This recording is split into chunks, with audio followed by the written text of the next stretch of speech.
परमात्मा तत्त्वलाई चिन्ने, त्यो गुरु तत्त्व म भित्रको गुरुलाई कसरी चिन्ने त? सबैमा छ, तर कसरी चिन्ने? त्यहाँ संकेत दिएको छ, त्यो के? तस्य वाचक प्रणव। त्यो प्रणवको रूपमा, प्रणवको मतलब ओमकार ध्वनिको रूपमा, ओमकार ध्वनिको रूपमा जब तपाईको हृदय आकाशमा घन्किन्छ त्यो, बस त्यही हो गुरु। यसरी बुझौं, यो ओमकारको रूपमा जब त्यो ईश्वरत्व घन्किन्छ तपाईको हृदय आकाशमा, बस प्रकट भयो गुरु, प्रकट भयो ईश्वर। अतः यो कुरालाई अब प्रष्ट रूपमा व्याख्या गर्नको लागि हामीले बुझ्नुपर्ने कुरा के हो?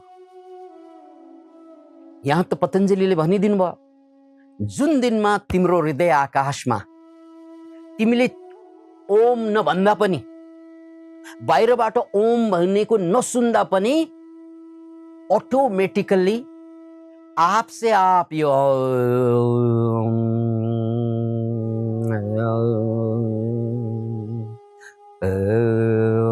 घन्किन थाल्छ र त्यो घन्किएको अनहद नादलाई सुन्न थालिन्छ।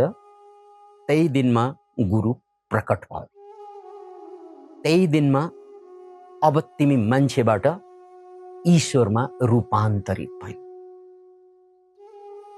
अतः यो कुरालाई विस्तृत व्याख्या गर्दा कस्तो हुन्छ भने, बिन्दु नाद कला, यो तीनवटा शब्द गुरु स्तोत्रमा पनि आएको छ। बिन्दु नाद कलातीत तस्मै श्री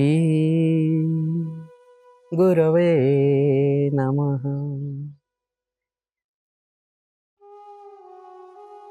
बिन्दु नाद कला, यी तीन शब्दलाई ख्यालमा राख। बिन्दु भनेको त्यो सूक्ष्म शक्ति जसलाई हामी देख्न सक्दैनौं, सुन्न सक्दैनौं।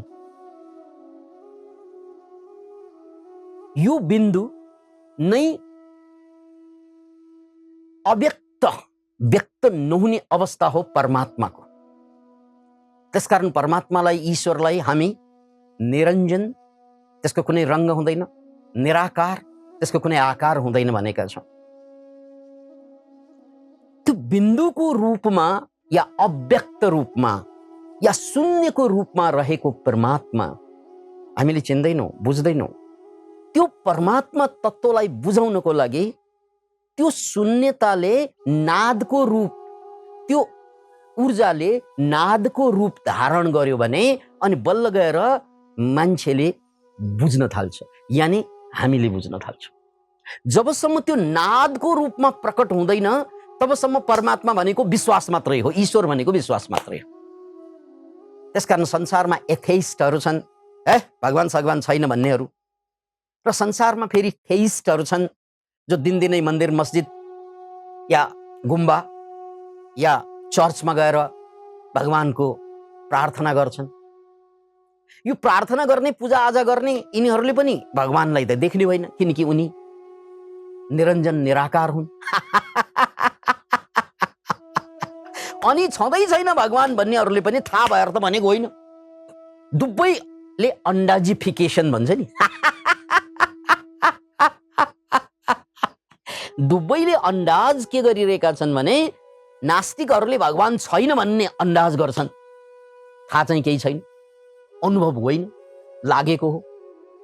आस्तिकहरूको अन्दाज फेरि भगवान छ भन्ने अन्दाज गर्छन्। त्यसकारण नास्तिकहरूलाई पनि अस्तित्वबाट फाइदा हुँदैन, किनकि उनीहरू छैन भनेर मान्छन्। आस्तिकहरूलाई पनि फाइदा हुँदैन, किनभने उनीहरूलाई थाहा नै छैन। त्यसकारण आस्तिकहरूले कतै हिन्दूको भगवान बनाइदिए, कतै मुसलमानको अल्लाह बनाइदिए, अनि दुईको बीचमा प्रेम होइन, युद्ध भयो। त्यसकारण नास्तिकहरू जति गलत हुन्छन् त्यति नै आस्तिक पनि गलत छन्। Can you imagine it? हामी कि त नास्तिक हौँ कि त आस्तिक हौँ। यही त हो नि हामीले हामी भित्रको गुरुत्व प्रकट गर्न नसक्नुको कारण। कि हामी नास्तिक भएर सकिन्छौँ यो दुनियाँमा, कि हामी आस्तिक भएर सकिन्छौँ, यो दुवैको काम छैन। याद राख्नुहोस्, तपाईँ हामी सबै यो दुई वर्गमा त पर्छौँ, कि भगवान मान्ने कि नमान्ने। मान्नेहरू पनि चुक्छन्, नमान्नेहरू पनि चुक्छन्। किन इमेजिन इट? मान्नेहरू पनि चुक्छन्, किन भन्नाले उनीहरूले जानेको होइन, खालि मानेको। नमान्नेहरू त चुक्छन् नै, किनकि उनीहरूले छैन भन्ने पक्का पक्की जानेको होइन, अर्कोले छ भन्ने पक्का पक्की जानेको होइन।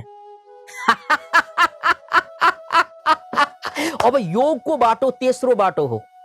पतञ्जलिले तेस्रो बाटो दिँदै हुनुहुन्छ, नमान्ने न नमान्ने, ईश्वरलाई न मान्ने न नमान्ने, ईश्वरलाई त जान्ने।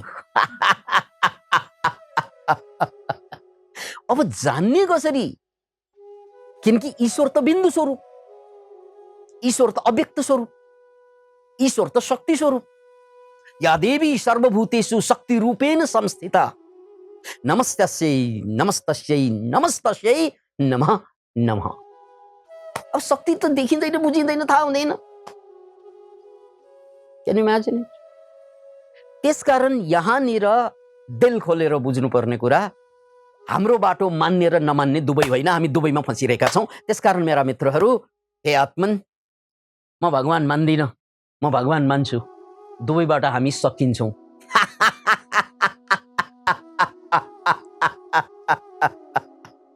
त्यसकारण भगवानलाई मान्ने र नमान्ने होइन, ईश्वरलाई मान्ने र नमान्ने होइन, यो तेस्रो बाटो पक्ड्नुहोस्, जान्ने हो। के गर्ने हो? जान्ने हो। अब जान्नलाई बुझ्नु पर्यो पहिला। जस्तै चाइनिज भाषा नजानेसम्म चाइनामा गयो भने चाङचुङ चाङचुङ गरेको मात्रै सुन्छौँ, अर्थ केही पनि बुझ्दैन। अनि हामीलाई के लाग्छ? चाइनिजहरूले केही चाइचुई चाइचुई मात्रै गर्छ, यिनीहरूको भाषामा चाचुङ चे चै चौ बाहेक अरू केही छैन कि जस्तो लाग्छ। किनकि नजानेर। जानेको भए ओहो उनीहरूको भाषा हाम्रो भन्दा परिष्कृत छन् भन्ने कुरा बुझिन्छ। त्यस्तै ईश्वर, यो चाइनिज भाषा बराबर। ईश्वर भन्नु हाम्रो लागि चाइनिज भाषा बराबर। चाइचुई बाहेक केही पनि बुझिँदैन। कसैले छैन भनेर भन्छन् चाइचुई चाइचुई, कसैले छ छ छ छ छ छ भन्छन्। अतः ईश्वर भनेको निरञ्जन निराकार भएको कारणले गर्दा बिन्दुको रूपमा, अव्यक्त रूपमा रहन्छ। जब त्यो अव्यक्त नादको रूपमा प्रकट हुन्छ, नाद भनेको ध्वनिको रूपमा, तब बल्ल गएर साधकको जीवन रूपान्तरित हुन्छ। अनि मात्रै यी तथाकथित गुरुको चङ्गुलबाट मुक्त हुन्छ साधकहरू। त्योभन्दा अगाडि त साधकको पनि विश्वासै हो। जानेको होइन, गुरुले भन्नुभएको छ मान्दिएछु। दक्षिणा पनि लिइरहेका छन् नि गुरुले तपाईँलाई यी कुरा बुझाउनको लागि। किन इमेजिन, त्यो गुरुले बुझाएर बुझ्ने कुरा हो। त्यो यो हृदय आकाश घन्किनु पर्यो क्या। यो हृदय आकाशमा ध्वनिको रूपमा घन्किनु पर्छ।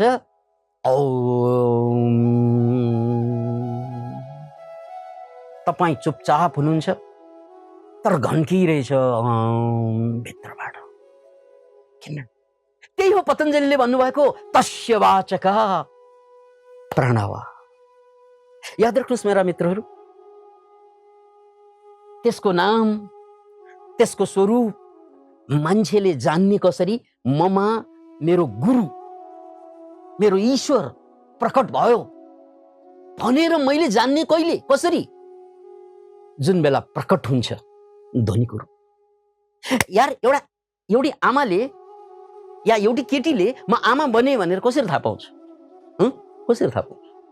गर्भधारण भएपछि थाहा पाउने होइन, सन्तान जन्माएपछि थाहा पाउने होइन, त्योभन्दा अगाडि त अन्दाज हो बनेको कि बनेको होइन। के थाहा? म आमा बनिसकेँ, बन्ने क्रममा छु भनेर थाहा पाउनलाई गर्भधारण हुनुपर्छ। अनि गर्भधारण भएपछि सबै कुरा परिवर्तित हुन्छ। हर्मोन चेन्ज हुन्छ, स्वभाव चेन्ज हुन्छ, बाँच्ने खाने उठ्ने बस्ने सबै तरिका चेन्ज हुन्छ, ट्रान्सफर्मेसन हुन्छ। एउटा महिलाले गर्भधारण गरिसकेपछि उनको स्वभावमा चेन्ज आउँछ, उठ्ने बस्ने हिँड्ने सबै कुरामा चेन्ज आउँछ। त्यस्तै साधकमा पनि हुने हो क्या। त्यसकारण साधक पनि यो ओम ध्वनिसँगै गर्भधारण भयो भने उसको खाने बस्ने उठ्ने सुत्ने सबै कुरा चेन्ज भयो। किन भन्नाले ममा ईश्वर गर्भधारण भइरहेको छ।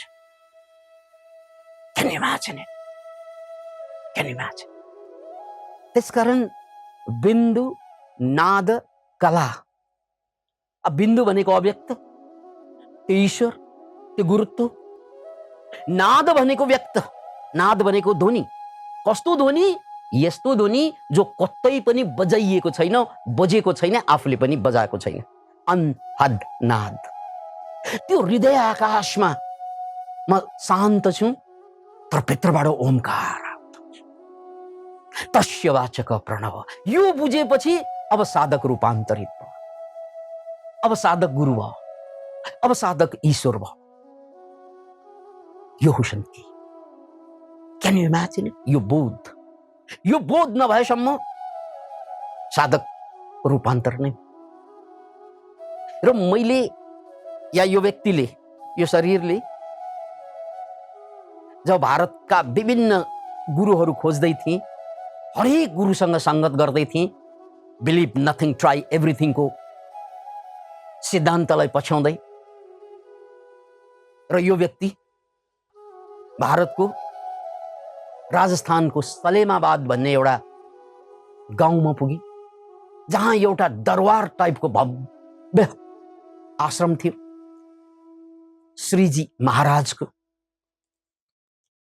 अनि दरबार भएको कारणले गर्दा बगैँचा पनि थियो, कुनै बेला त्यो दरबारै होला। र अहिले साधुलाई दान दिएको छ। अनि त्यहाँ तलाउ बनाइएको छ, पोखरी, जङ्गल छ, कुञ्ज छ। त्योभन्दा सुन्दर त्यहाँ दिनभरि मयूरहरू त्यो खोलाको आसपास आउने गर्छन्। भिडका भिड, जसरी मन्दिरमा यहाँ परेवा देख्छौँ, त्यहाँ हामी मयूर देख्छौँ। मयूरको एउटा प्वाख देख्दा त मान्छे दङ्ग पर्छ। सिङ्गो मयूर एउटा होइन, हुल्का हुल, बठानका बठान आउँदाखेरि कति हृदय गदगद हुँदो हो। त्यसकारण मलाई त्यो ठाउँ छोड्नै मन लागेन। महाराजजी त भक्ति योगी हुनुहुन्थ्यो, म भक्ति योगीको लाइनमा थिएन। त्यसकारण महाराजजीको सान्निध्य मलाई मिठो लाग्थ्यो, अद्भुत लाग्थ्यो। तर मेरो मार्ग भक्ति नभएको कारणले गर्दा महाराजजीबाट मैले धेरै आशा गरिनँ। तर त्यहाँ बस्नु मन किन लाग्यो भन्दा त्यो कुञ्जको कारणले गर्दा। ओहो, यहाँ त प्रकृतिले सिकाउँछ मन कसरी शान्त हुने तरिका। त्यसकारण मैले महाराजजीलाई बिन्ती गरेँ, श्रीजी महाराजजीलाई, महाराज म हजुरको आश्रममा बस्न चाहन्छु केही दिन। बैठो बेटा, ए परमात्मा का।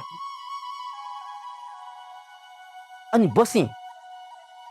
महाराजको सत्सङ्गमा बेलुका सत्सङ्ग भनेर उहाँ भजन गाउनुहुन्थ्यो, भक्ति योगी। त्यो भजन मेरो यो गिदीभित्र छिर्दैन थियो। किन भन्नाले मेरो मार्ग त्यो भजनको मार्ग थियो, भक्तिको थियो। म त ज्ञान योगको मार्गी थिएँ, म त ध्यान योगको मार्गी थिएँ। त्यसकारण मैले त्यहाँ त्यो प्रकृतिको सानिध्यले मलाई बढी चाहिँ आध्यात्मिक बनाइरहेको थियो। अनि त्यहाँ बसेर म साधना गर्थेँ, त्यो कुञ्जमा बसेर हरेक दिन। अनि एक दिन मेरो कानमा एउटा सुरिलो ध्वनि बजिरहेको थियो, बाँसुरी बजे जस्तै। अनि मलाई के लाग्यो, म आँखा बन्द गर्दै थिएँ। आज आश्रमभित्र कसैले बाँसुरी वादन गर्दैछ, मिठो त्यो ध्वनिमा मक्क सामान्य सेन्समा मेरो मन विलय हुँदै थियो। के लागिरहेको थियो भन्नाले आश्रमभित्र चलेको थियो। मेरो साधना काल अवधि सक्यो। त्यसपछि उठेँ, बाँसुरी बजे दायाँ हेरेँ, बायाँ हेरेँ, अनि आश्रमभित्र छिरेँ। कसले बजाइरहनु भएको छ? कोही पनि थिएन, त्यस्तो कार्यक्रमै चलिरहेको थियो। अनि कान थुने, किनकि अनि झट्ट बोध आयो, यो अनहद नाद। टक्क कान थुन्दाखेरि त्यहाँ भित्र पो बजिरहेको छ। Can you imagine it? त्यसलाई अन्धद नाद। पतञ्जलिले भन्नुभएको त्यही हो, तस्य वाचक प्रणव। त्यो यसरी घन्किन्छ, अलि ध्यान दिएर सुन्नुभयो भने यो मान्छेले ओम भने जस्तो हुँदैन, त्यहाँ भित्रबाट आएको आवाज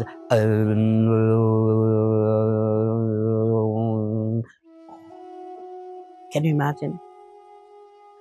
बस पतञ्जलिले भन्नुभएको बिन्दु, त्यो अव्यक्त परमात्मा, त्यो अव्यक्त गुरु जब नादको रूपमा तिम्रो हृदय आकाशमा प्रकट हुन्छ, अब तब तिमी त्यही रहँदैनौ। अनि कला भन्ने शब्द छ, यो कलाको अर्थ बुझ्नुस्। कला भनेको देखिने, प्रकट हुने भएका कुरालाई कला भनिन्छ। यो सारा सृष्टि परमात्माका कला हुन्, याद राख्नुस्। यो सारा सृष्टि नै ईश्वरका कला हुन्। त्यसकारण तपाईँ फूल हेर्दा दङ्ग पर्नुहुन्छ। फूल कसैले बनाएको हो? होइन। कुनै कलाकारको देन त होइन। हिमाल कुनै कलाकारले बनाएको होइन। यो आकाश जहाँ जब बादल लाग्छ साँझ बेलुका, त्यो कसले बनाएको? त्यो सृष्टि, प्रकृति। अनि पन्छी, कति मान्छेहरू पन्छी मात्रै हेर्ने हुन्छन्, त्यो दङ्ग पर्छन्, बर्ड वाचर भनिन्छ। Can you imagine? त्यस्तो सुन्दर सुन्दर सुन्दर पन्छी, सुन्दर सुन्दर माछाहरू कसले बनाएको होला? हो, त्यसकारण यो सारा कुरा कला हुन्, परमात्माको कला।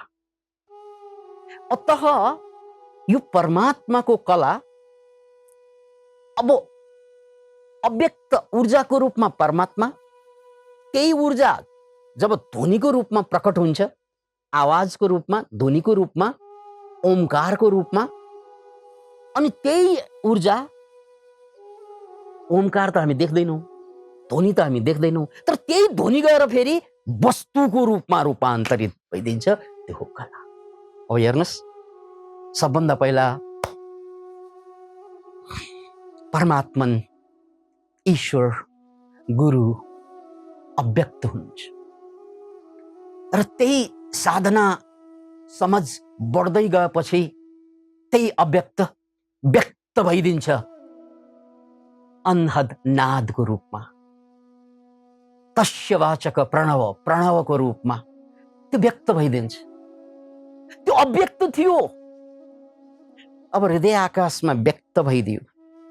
अनि त्यो व्यक्त भएपछि अनि बिस्तार बिस्तारै तपाईको जीवन, मैले अघि उदाहरण दिएँ, एउटी महिला जब गर्भवती हुन्छन्, उनको उठ्ने, बस्ने, सबै कुरा, खाने, सोच्ने सबै तरिका परिवर्तित हुन्छ। अहिले पनि अव्यक्तै छ बच्चा त, नादकै रूपमा छ, अहिले पनि अव्यक्त छ, तर एक दिन 9 महिनापछि यो व्यक्त भइदिन्छ। त्यसपछि ती महिला अब महिला रहँदैनन्, उनी आमा हुन्छन्। त्यस्तै यो नादको रूपमा प्रकट हुने, जुन दिनमा तपाईँ भित्रबाट गुरु जन्मिन्छ अनि प्रकट हुन्छ गुरु, व्यक्त भयो, ईश्वर व्यक्त भयो, अव्यक्त भयो। Can you imagine it? यो हो कला। त्यसकारण परमात्मा अव्यक्त, गुरु अव्यक्त, अनि नादको रूपमा व्यक्त, यानी ध्वनिको रूपमा महसुस हुन्छ, अनि साक्षात रूपमा अनि गुरुको जन्म हुन्छ। अनि यो देखिने गुरु प्रकट हुन्छ, यो शरीरधारी गुरु प्रकट हुन्छ। Can you imagine it? That is the root. यही हो रोड म्याप। पतञ्जलिले 2500 वर्ष अगाडि यही कुरा भन्नुभएको कि तस्य वाचक प्रणव। त्यसलाई विश्वास गरेर जानिँदैन, छैन भने पनि हुन्छ, छ भने पनि हुन्छ। त्यसलाई न छ भन्ने हो न छैन भन्ने हो, त्यसलाई जान्ने हो यो हृदय आकाशमा। अनि त्यो जान्नको लागि के चाहियो त? अब जान्ने कसरी? जान्ने कसरी त? त्यही जान्ने कसरीमा पतञ्जलिले थुप्रै साधनाहरू दिइसक्नु भएको छ र दिनुहुनेछ पछाडि पनि। ती थुप्रै साधनामा पनि 2 वर्ग, एउटा अक्रिया योग जो जहिले पनि गर्न सकिने, र अर्को क्रिया योग जो गर्नै पर्ने। अब यो गर्नै पर्नेमा यहाँ तस्य वाचक प्रणव छ, यसलाई नै साधना बनाउनु। जबसम्म तिम्रो हृदय आकाशमा यो ध्वनि प्रकट हुँदैन तबसम्म यसलाई नै साधकले साधना बनाउनु, ओमकारलाई जप्नु। अब यो साधना बन्छ। यसलाई बुझ्न अगाडि मैले विज्ञानसँग जोडेर यो कुरा फेरि अगाडि ल्याउन चाहन्छु। 14.5 अरब वर्ष पहिला बिग ब्याङको सुरुवात भयो। स्टिफन हकिन्सको बिग ब्याङ भन्ने किताबै छ, नेटमा सर्च गर्नुहोस्।